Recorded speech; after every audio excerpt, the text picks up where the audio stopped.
So Albert Einstein was a pretty clever guy, and one of the clever things that Einstein did was to realize that he could derive the rate for spontaneous emission, this spontaneous transition rate for an atom or molecule from a higher energy state to a lower energy state, from knowledge of the rates for absorption and for stimulated emission that we've already derived. And so to talk about Einstein's derivation, I'm going to think about a very simple atomic system where we have just two different energy levels. The whole thing goes through in just the same way if we have more energy levels, but this one is going to make it a little bit simpler. And so we've already talked about how if you have background electromagnetic radiation, then that can cause transitions up from A to B, or down from B to A. Those are absorption and stimulated emission. And we derived the rate for those things. And it looks like this, pi over 3 epsilon 0 h bar. And then the matrix element of the electric dipole moment operator squared. And then the energy density of radiation at this frequency, which is EB minus EA divided by h bar. And so for the purposes of this video, I'm just going to call that whole combination of things B. And so our rate for making a a stimulated emission from B to A is B times the energy density at that frequency. And the rate for absorption is actually just the same thing, because when we take that would be the matrix element rho BA squared, and that's the same as the matrix the complex conjugate of the matrix element rho AB. And so these two rates for absorption and stimulated emission are actually the same. But then there's this other process where we can have a transition down from B to A, and that's the spontaneous emission that we talked about in the previous video. And so we're going to define the rate for spontaneous emission. Better write that out.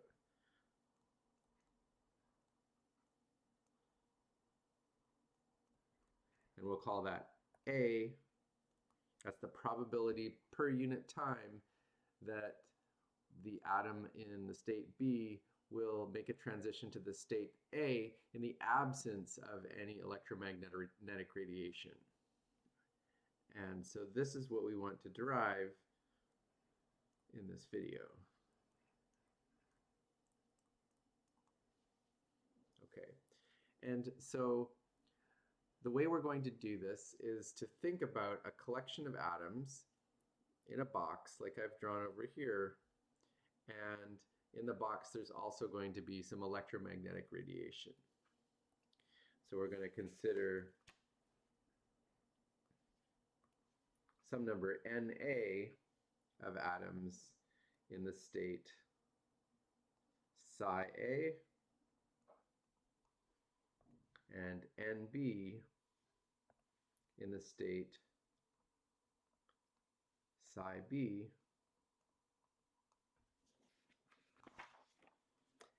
and then some radiation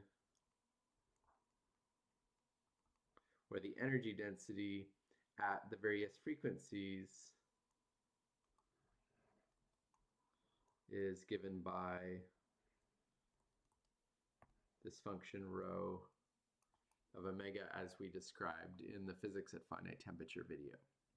Okay, and so for now we're going to just assume that's arbitrary, and then we'll want to understand what happens to the number of atoms A and the number of atoms B as a function of time.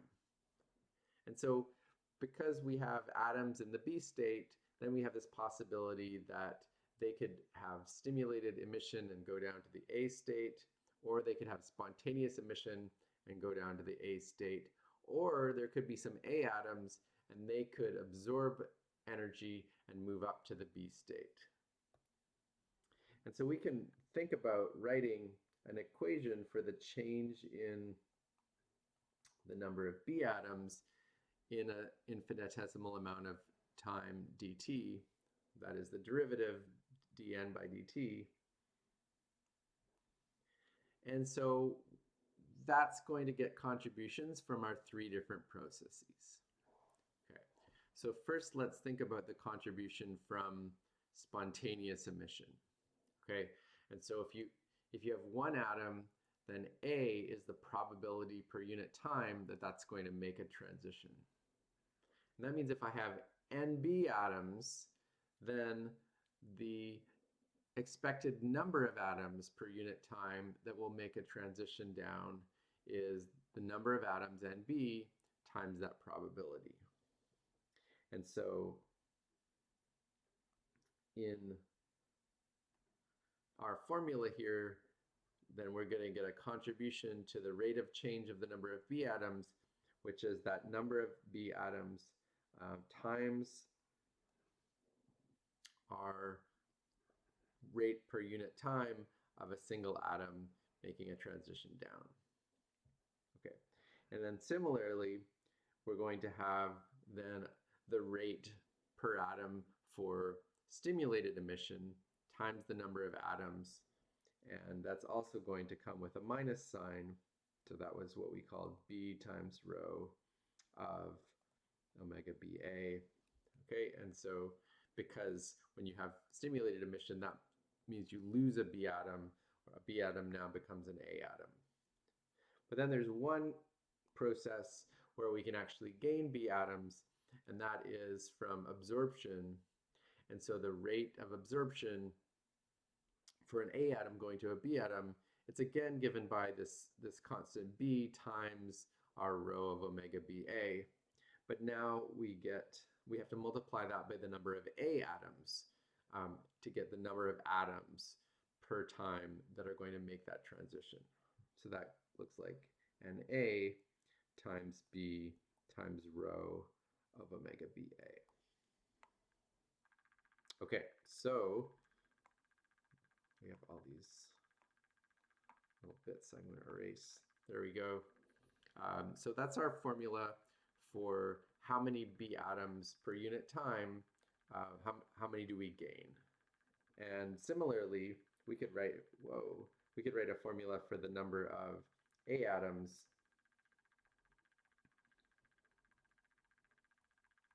but that's just obviously going to be the negative of the number of B atoms. The rate of change of the number of A atoms is equal to minus the rate of change of the number of B atoms, because the number of A atoms plus the number of B atoms is just a constant. That's just the total number of atoms. Okay, so how do we figure out, what we want to do is figure out what is this constant A. Let us zoom back out here so we can see the critical formulas here. And so what Einstein did was to say, let's think about this in the situation where everything is in thermal equilibrium. So let's imagine that we have our atoms, they're in a cavity, and the whole cavity has a certain temperature T. Okay, so number one, when you're in thermal equilibrium, that means that the number of atoms of the various types is not going to be changing because we're in thermal equilibrium. So once equilibrium is reached, we have a certain population of A atoms and a certain population of B atoms. And now we can still have the transitions, but the number of transitions down is going to equal the number of transitions up. Okay, so that our overall numbers of atoms will remain constant. Okay, so let's actually write that down. So Einstein says at thermal equilibrium, then dN over dt is 0. And so that means that we can set this equation here equal to 0. And what I'll do is now solve for rho. So I'll just rearrange that thing to get an equation that must be true for our energy density rho. So this implies that rho of omega BA, and now I'll just rearrange that, and it gives A,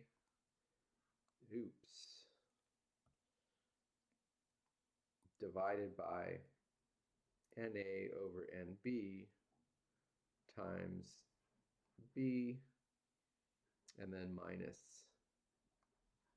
B. Okay. And so that's relatively simple. And now what we're going to do is use the fact that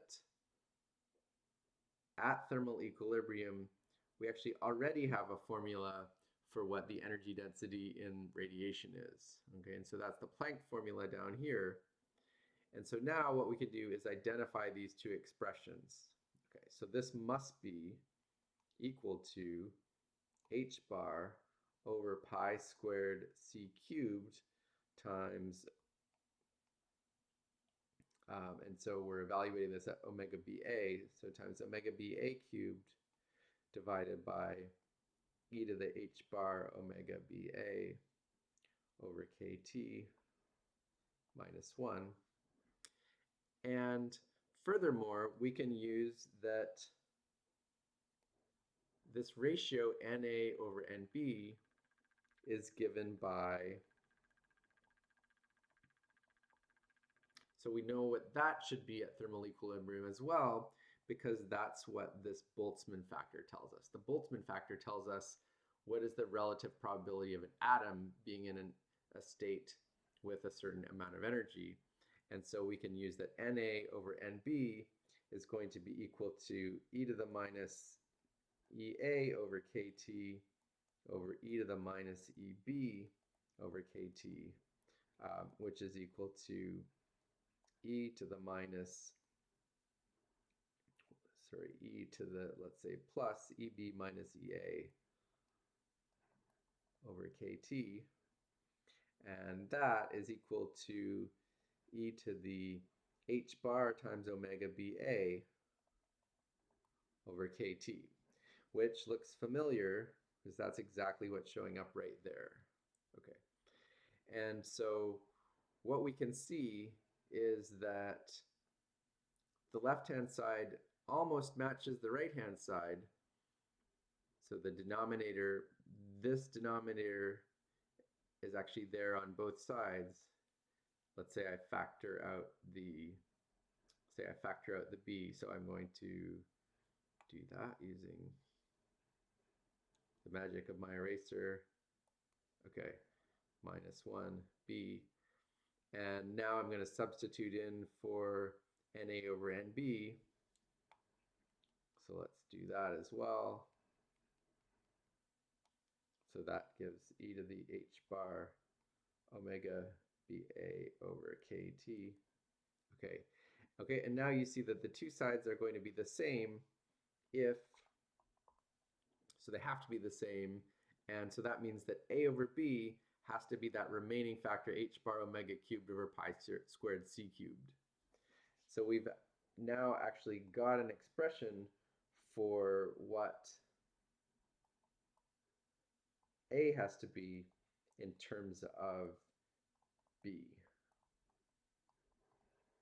Okay, and so finally we can use our formula for, we can use our expression for B, and now we've managed to derive a formula for the spontaneous emission rate. So I'm going to write that in this box here.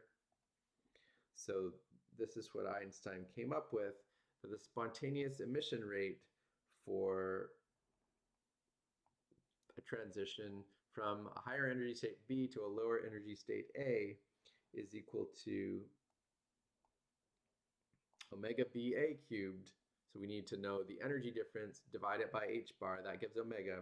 It's the cube of that, and then times our matrix element between B and A squared, and then just divided by some constants.